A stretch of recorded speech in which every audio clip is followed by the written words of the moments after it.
The Central Asian steppe in late winter, 1226 CE. Winds carve through endless grasslands, now buried in ice. Hooves crack against frozen earth. Breath crystallizes before the riders' faces. For weeks, the Mongol army moves under skies that kill exposed flesh in hours. They have no stables, no hay reserves, no fuel for fire. Most remarkably of all, they have no shelter for the very beasts that carry their empire. So how did these nomadic warriors keep hundreds of thousands of horses alive across a continent of frozen wind, without warmth, fodder, or flame? The answer will shatter what we think we know about survival, strategy, and the limits of human adaptation. Archaeology begins where stories fade. In the Orkhon Valley, the cradle of Mongol power, teams have uncovered layers of soil marked by hooves, dung, and bones. Yet strangely, no traces of stables or permanent enclosures. Across the frozen plains near Burkhan Khaldun, satellite imaging reveals faint circular depressions. Seasonal camps, used and abandoned, used again, never built upon. Each layer tells the same quiet fact. Mobility was their infrastructure. Recovered horse remains speak louder than legend. The skeletons show dense bone tissue, minimal joint disease, and consistent age distribution. Signs of endurance, not exhaustion. Isotopic analysis of their teeth reveals seasonal variation in diet. Wild grasses in summer, dry steppe sedges in winter. There was no imported feed, no storage pits. Their survival came not from stockpiles, but from movement itself. Written records confirm what the ground implies. The Yuan, the official history of the Mongol dynasty, notes winter movements called Koryan Zoyu, the soft march. It was a calculated rhythm of relocation, following windbreak valleys, descending into river folds, escaping the worst of the storms without ever stopping. This was not chaos. It was choreography. Far to the west, Persian chronicler Juvayni wrote that the Mongols sleep with their horses and eat with them, meaning literal proximity, shared warmth, constant vigilance. A single organism of survival. Excavations near Karakoram found woolen residues and braided horsehair mats interwoven with human textiles, suggesting that tents and animals formed one microclimate. The evidence erases the line between rider and steed. One breath, one body temperature. Across more than 24 surveyed sites from Mongolia to Kazakhstan, not a single brick stable has been found. No burned posts, no straw ash, no fixed walls. Instead, every trace points to a system that rejects permanence. To build nothing was paradoxically the foundation of their empire. They turned transience into strength, mobility into shelter. In the absence of barns, they built rhythm. In the absence of walls, they built endurance. Fire and fur should never meet. On the frozen steppe, what seems like salvation quickly becomes catastrophe. A single spark, caught by the wind, can run across a felt tent faster than a galloping horse. Mongol encampments were built of wool, hair, hide, and grease, materials born to insulate and doomed to burn. In temperatures below -40 degrees Celsius, air grows dense, smoke refuses to rise, and oxygen thins near the ground. Any fire smothered itself into suffocating fumes. A single night's blaze could consume an entire troop's tents before dawn. Archaeologists at Karakoram found charred residues fused with animal fat, signs not of controlled hearths, but of accidental infernos. Then there was the math of heat. A campfire large enough to warm 12 men demanded fuel the steppe did not offer. Each kilogram of dried dung burned for barely 20 minutes, producing smoke but little warmth.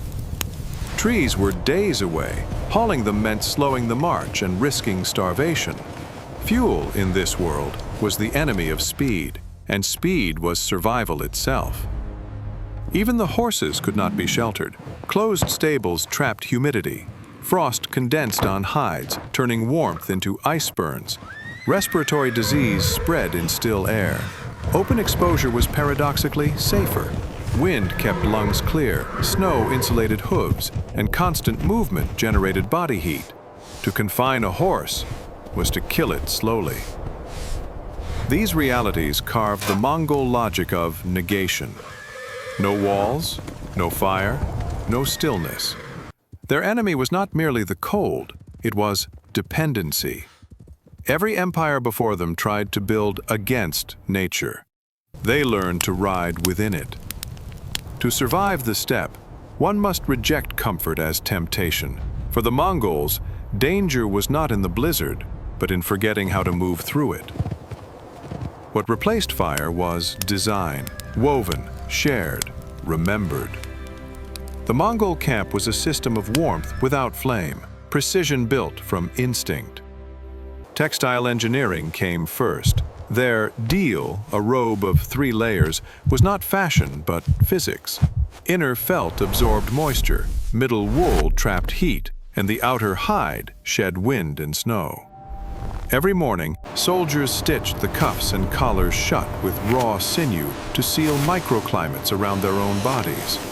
Archaeological fibers from Canoe still bear traces of lanolin, proving the material's waterproof and self-heating properties. Each warrior carried warmth in the weave of his own clothing, not in the air around him. Social engineering came next.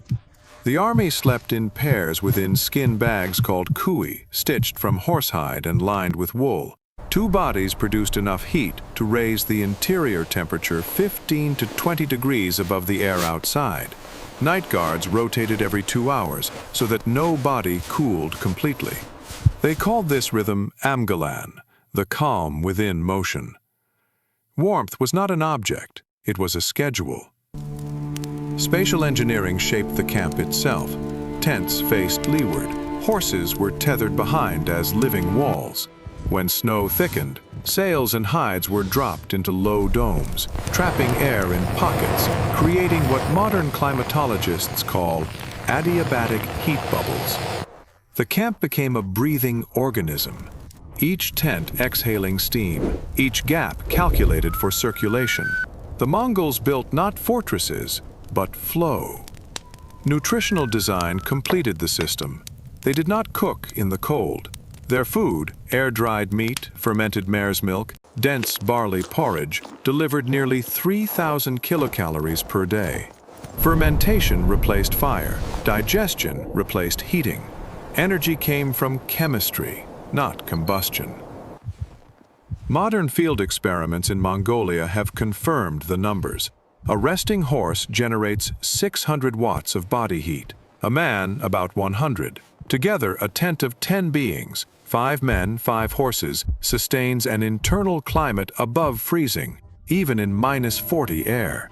It was not a miracle. It was thermodynamics before the word existed.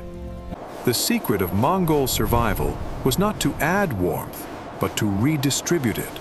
Through fabric, flesh, and motion, they turned biology into architecture, discipline into insulation. Where others built walls against winter, they built a civilization that breathed with it. Even an empire on horseback needed harbors.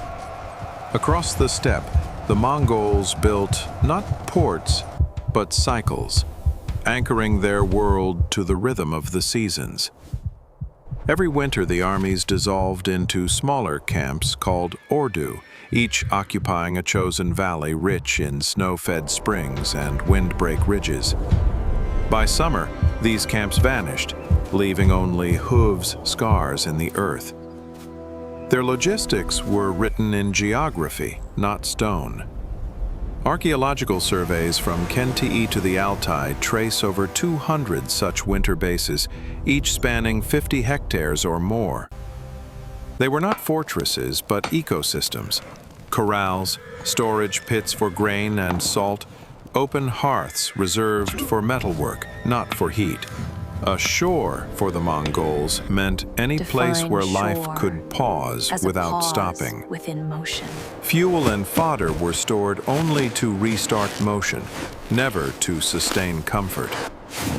At the heart of every major base stood the Khotan, a circular enclosure where horses grazed under constant watch.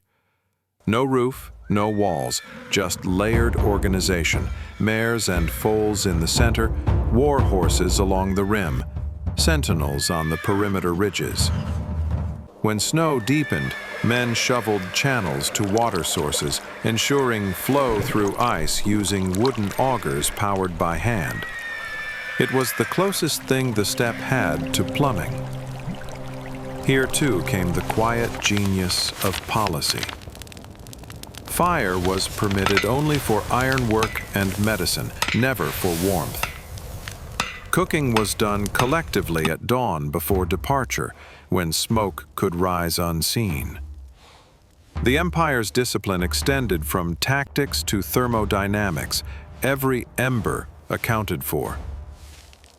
From these temporary ports, supply chains fanned across thousands of miles. Horses rotated between stations every 3 days, ensuring endurance without exhaustion. Messengers could cross from Karakorum to Kiev in less than 10 days, a living relay network of breath and muscle. No empire before or since has equaled its efficiency with so little infrastructure. When winter finally broke, the bases melted back into the landscape.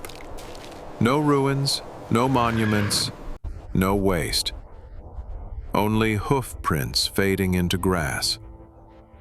The Mongols left no buildings to admire because their architecture was motion itself, designed to disappear, as efficient as the wind that carried them. When Europe faced winter, it built walls. When the Mongols faced winter, they built motion.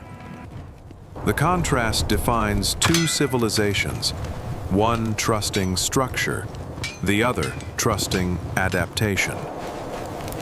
Roman legions fortified against the cold with fires, bricks, and baths, yet their supply lines froze each time the rivers did. Chinese dynasties stored mountains of grain, but lost whole provinces to blizzards that sealed the passes. The Mongols alone made climate their ally. They did not conquer in spite of the cold, they conquered because they understood it. Modern experiments on the Eurasian steppe have tested their system. In 21st century reconstructions by Mongolian ethnographers, riders following Ordu rotation patterns kept both men and horses alive for 90 days in sub-zero winds, without tents larger than 4 meters or any artificial heat.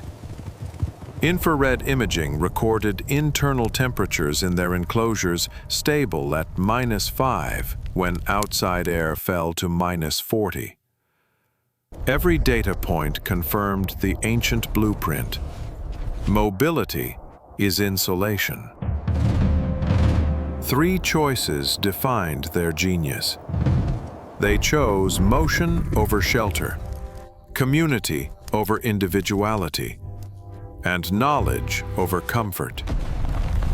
Each decision inverted the logic of civilization. They proved that intelligence does not always build, sometimes it moves. In their philosophy, warmth was not a commodity to be hoarded, but a rhythm to be shared. Every step, every rotation of horse and rider redistributed energy through the living network of the steppe. Theirs was not an empire of monuments, but of flows, an empire that understood entropy and turned it into strategy. The more we study them, the more the modern world seems fragile. We build walls higher, burn fuel faster, and call it progress. Yet a people without fire sustained life across 9 million square kilometers of ice and grass. Their secret was not dominance, but harmony. In the end, the Mongols remind us that survival is not about defeating nature. It is about listening to its physics, aligning with its pulse, and letting motion replace fear. They mastered the art of remaining temporary, and in that impermanence, they became eternal. When the empire fell, the wind remained. It swept across the same valleys where hooves once thundered, whispering through the hollows of forgotten camps. No ruins marked their passing, only grass bent by the same breath that once carried armies across continents. Historians measure empires by walls, palaces, and roads, but the Mongols left none. Their architecture was invisible, made of rhythm, coordination, and trust. They engineered survival, not stone, and because of that, their memory is not buried. It moves. On quiet winter mornings in Mongolia, herders still guide their horses through the snow without stables, without fire, following the same routes their ancestors mapped by instinct. Every hoofprint repeats a pattern older than history. Each plume of frozen breath is a monument more enduring than marble. What they built was not a kingdom of things, but a discipline of being, a reminder that intelligence begins where possession ends. They proved that to endure the coldest world, one must learn to disappear into it. Their legacy is motion. Their truth is balance. And their fire, though never lit, still burns in the quiet heart of the steppe.